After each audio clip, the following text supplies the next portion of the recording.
പറവണ്ണയിൽ league പ്രവർത്തകനെ വെട്ടിയ കേസിൽ മുഖ്യപ്രതിയാണ് അറസ്റ്റിലായിരിക്കുന്നത്. ജനുവരി 9 രാത്രി 10 മണിക്ക് പറവണ്ണ സ്വദേശി ജംഷീറിനെ വെട്ടിയ കേസിലാണ് ഒന്നാം പ്രതിയായ പറവണ്ണ പുത്തൻപുറയ്ക്കൽ അഫ്സലിനെ പോലീസ് അറസ്റ്റ് ചെയ്തിരിക്കുന്നത്. പ്രതിയോടൊപ്പം പാലക്കാട് കേന്ദ്രീകരിച്ചുള്ള കഞ്ചാവ് കേസിൽ അകപ്പെട്ട് പുറത്തിറങ്ങിയ പ്രതികളും ഉൾപ്പെട്ടിട്ടുണ്ട്. അഫ്സലടക്കം 5 പ്രതികളാണ് ജംഷീറിനെ വെട്ടിയത്. ബാക്കിയുള്ള 4 പ്രതികൾക്കായി പോലീസ് അന്വേഷണം നടത്തിവരികയാണെന്ന് തിരൂർ എസ്ഐ സുമേഷ് സുധാകർ പറഞ്ഞു. അഫ്സൽ പ്രദേശത്തെ കഞ്ചാവ് വിൽപ്പനക്കാരനാണ്. മാസങ്ങൾക്ക് മുമ്പ് പെരിയാപുരത്ത് വെച്ച് നടന്ന കഞ്ചാവ് പിടികൂടലിൽ പോലീസിനെ അറിയിച്ചത് ജംഷീറാണെന്ന പ്രതിയുടെ വൈരാഗ്യമാണ് വെട്ടിലേക്ക് നീങ്ങിയത്. തുടർന്ന് ജയിലിൽ നിന്ന് പരിചയപ്പെട്ട കഞ്ചാവ് സംഘത്തെ ഉപയോഗിച്ചാണ് ജംഷീറിനെ അഫ്സൽ വെട്ടിയത്. വെട്ടാൻ ഉപയോഗിച്ച വാൾ പോലീസ് കണ്ടെടുത്തു. ഒപ്പം അഫ്സൽ ഉപയോഗിച്ച ഓട്ടോറിക്ഷ പോലീസ് പിടിച്ചെടുത്തു. എന്നാൽ ജംഷീറിന്റെ വെട്ട് മറ്റൊരു രീതിയിലേക്ക് തിരിച്ചുവിടാൻ പ്രതിയായ അഫ്സൽ ശ്രമിച്ചു. ഒരു രാഷ്ട്രീയ വെട്ടാക്കി മാറ്റാനാണ് പ്രതി ശ്രമിച്ചത്. എന്നാൽ പ്രദേശത്തെ രാഷ്ട്രീയക്കാർ ഒരുമിച്ച് നിന്നതോടെയാണ് ഇത് രാഷ്ട്രീയ വെട്ടല്ല, വ്യക്തിവൈരാഗ്യമാണെന്ന് പോലീസ് മനസ്സിലാക്കിയത്. ഇതോടെ വെട്ട് രാഷ്ട്രീയമാക്കി മുതലെടുക്കാനുള്ള അഫ്സലിന്റെ തന്ത്രം പൊളിഞ്ഞു. പ്രതിയായ അഫ്സൽ 7ഓളം കേസുകളിൽ പ്രതിയാണ്. സ്ഥലത്തെ സ്ഥിരം കുറ്റവാളിയാണ്. നിരവധി കഞ്ചാവ് കേസുകൾ പ്രതിയുടെ പേരിലുണ്ട്. പ്രതിക്ക് സഹായം ചെയ്തു കൊടുത്തവരിൽ റാന്നി തട്ടിക്കൊണ്ടുപോകൽ കേസിൽ പങ്കുള്ള കുറ്റവാളിയുമുണ്ട്. ഇവന്റെ കൂടെ ഒരു 4 പേരും കൂടെ ഉണ്ട്. ആ 4 പേര് രാഷ്ട്രീയമൊന്നുമല്ല, ഇതില് കഞ്ചാവ്, അവന്മാർക്ക് കഞ്ചാവിന്റെ ഒരു ലോബിയാണ്. ഇപ്പം അതിലെ നമ്മുടെ ഇയാൾ പറഞ്ഞ പ്രതിപട്ടികയിൽ പറയുന്ന ഒരാൾ, അയാളുടെ കൂടെ ഉണ്ടായിരുന്ന, ഇപ്പം അഫ്സൽ പറയുന്നതിന്റെ കൂടെ ഉണ്ടായിരുന്ന ഒരാൾ പാലക്കാട് കഞ്ചാവ് കേസ് ജയിലിൽ കിടന്നിട്ട് ഒരു 1.5 മാസമായതേ ഉള്ളൂ ജയിലിൽ നിന്ന് ഇറങ്ങിയിട്ട്. അതുകൂടാതെ ഈ ഏരിയകളിൽ ഇതിനു മുമ്പ് ഒരു തട്ടിക്കൊണ്ടുപോകൽ കേസ് ഉണ്ടായിരുന്നു. റാന്നി എന്നുള്ള തട്ടിക്കൊണ്ടുപോകൽ കേസിലെ പ്രതികളാണ്. അതിലെ ഒരാൾ ഇപ്പം റിമാൻഡ് കഴിഞ്ഞ് ഇറങ്ങി. അത് ഒരാൾ ഇവിടുന്ന് റിമാൻഡ് കഴിഞ്ഞിറങ്ങി, ഒരാൾ കഞ്ചാവ് കേസിൽ റിമാൻഡ് കഴിഞ്ഞിറങ്ങിയതാണ് ഇതിലെ ബാക്കിയുള്ള പ്രതികൾ.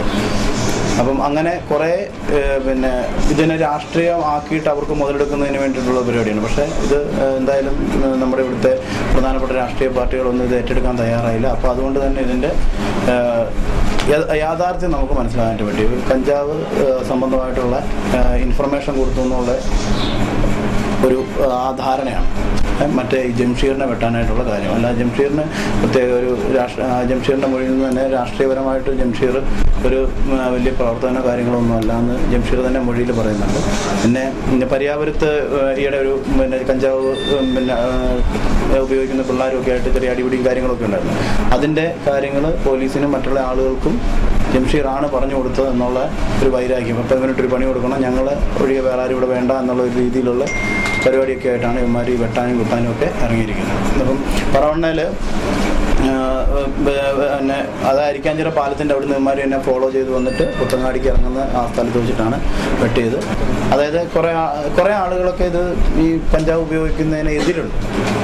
അപ്പം അവരതിനെതിരെ നിന്ന് കഴിഞ്ഞാൽ ഇവരുടെ പരിപാടി നടക്കില്ല എന്നുള്ളതിൻ്റെ ഒരു ബേസിലാണ് ഇവനിങ്ങനെ വെട്ടാനും ഇവർക്ക് സപ്പോർട്ടിങ് ആയിട്ട് നടക്കുക. കാരണം ആളുകളെ ആ ഒരു ഭീതി ഉണ്ടാക്കിയിട്ട്, കാരണം വെട്ടുമെന്നുള്ളൊരു ഭീതിയും രാഷ്ട്രീയ സംഘർഷമാണെന്ന് ആക്കി കഴിഞ്ഞ് കഴിഞ്ഞാൽ ഇവരുടെ കാര്യങ്ങൾ ഇപ്പം പറവണ്ണയിലോ കൂട്ടായാലോ ഒരു രാഷ്ട്രീയ സംഘർഷം ഉണ്ടായി കഴിഞ്ഞിട്ടുണ്ടെങ്കിൽ ഈ പറയുന്ന ഫുൾ ഫോഴ്സിൻ്റെ ശ്രദ്ധ മുഴുവൻ അങ്ങോട്ടായിരിക്കും. അപ്പം അങ്ങനെ ആകുമ്പോഴത്തേക്ക് ഇവർക്ക് നല്ല ഫ്രീ ആയിട്ട് ഉള്ള കാര്യങ്ങൾ നടക്കും. അഫ്സലിന് ഇതിനു മുമ്പേ 7 കേസ് വേറെയുണ്ട്. 7 കേസ് വേറെയുണ്ട്. വേറെ കുറേ വാറണ്ടുകൾ, പല കോടതികളുടെയും വാറണ്ടുകൾ വേറെ 7 കേസുണ്ട്. 7ഓളം കേസുകളിൽ തന്നെ 3 കേസ് അതിൽ ഗ്രേവാണ്. ഇതുപോലെ തന്നെ വെട്ട് കേസുകളാണ്. ബസ് തടഞ്ഞു നിർത്തി വെട്ടിയത് അതിലെയൊക്കെ പ്രതിയാണ്. പ്രതി അഫ്സലാണെന്ന് മനസ്സിലായതോടെ പോലീസ് അറസ്റ്റ് ചെയ്യാനെത്തിയപ്പോൾ കടലിൽ ചാടി രക്ഷപ്പെടാൻ അഫ്സൽ ശ്രമിച്ചത് പോലീസിനെ കുഴക്കി. ഒടുവിൽ കോസ്റ്റ് ഗാർഡാണ് അഫ്സലിനെ കടലിൽ നിന്ന് പിടിച്ച് പോലീസിന് കൈമാറിയത്. അഫ്സലിനെ കഴിഞ്ഞ ദിവസം കൂട്ടായി എന്നാണ് നമ്മൾ പിടിച്ചത്. അവൻ നമ്മളെ കണ്ടുകൊണ്ട് ഓടിയിട്ട് കടലിൽ ചാടി. പിന്നെ നമ്മുടെ ഇവിടുത്തെ നേരത്തെ CI ആയിരുന്ന ഷായി സാറിൻ്റെയും അവിടുത്തെ SI മധു SI ഉണ്ട്. മധു SIൻ്റെ കോസ്റ്റൽ പോലീസ് വന്നിട്ടാണ് ഇവരെ കടലിൽ നിന്ന് നമ്മൾ പിടിക്കുന്നത്. കടലിലേക്ക് ചാടി കഴിഞ്ഞാൽ രക്ഷപ്പെടുന്നുള്ള ഇതിലാണ്. പക്ഷേ കോസ്റ്റൽ പോലീസിൻ്റെ സഹായത്തോടു കൂടിയാണ് നമ്മൾ ഇയാളെ കസ്റ്റഡി എടുക്കുന്നത്. കസ്റ്റഡി എടുത്ത് ചോദ്യം ചെയ്തതിൽ നിന്നാണ് വാള് അന്ന് വെട്ടും കഴിഞ്ഞിട്ട് വാൾ ഉപേക്ഷിച്ച സ്ഥലത്ത് നിന്ന് നമ്മൾ വാളൊക്കെ റിക്കവർ ചെയ്ത് എടുത്തിരിക്കുന്നത്. അപ്പം അവരുടെ ബാക്കിയുള്ള ആളുകളെയൊക്കെ നമ്മളിപ്പം അന്വേഷിച്ചുകൊണ്ടിരിക്കുകയാണ്. കുറേ ആളുകൾ അബ്സ്കോണ്ടിങ് ആണ്, ചില ആളുകൾ കുറച്ച് സൂചനയുണ്ട്.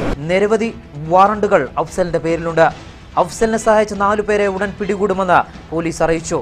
അതേസമയം ഇത്തരം വെട്ടുകൾ രാഷ്ട്രീയ ആയുധമാക്കാനുള്ള പ്രതിയുടെ തന്ത്രം പൊളിച്ച പോലീസും നാട്ടുകാരും അഭിനന്ദനം അർഹിക്കുകയാണ്.